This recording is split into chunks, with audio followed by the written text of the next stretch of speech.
నిన్నటి రోజున అనగా 27/12/24 రాత్రి సుమారు 8 గంటల ప్రాంతంలో ఒక మైనర్ బాలిక మీద గ్యాంగ్ రేప్ జరగటం జరిగింది.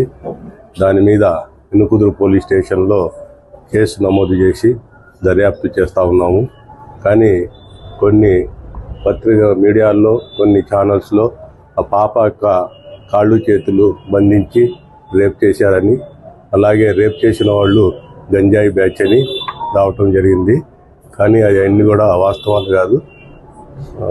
రేపు జరిగిన మాట మాత్రం వాస్తవం. గ్యాంగ్ రేపు జరిగింది కాబట్టి త్వరలోనే ముద్దాయిలను పట్టుకొని చట్టపరంగా వాళ్ళకి శిక్షలు పడేటట్టు చేస్తాము.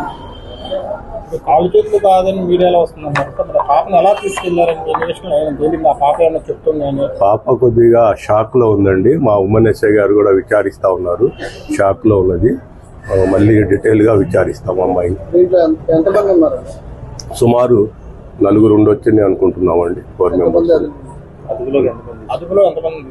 ప్రస్తుతానికి ఒక 2 అదుపులో తీసుకున్నామండి.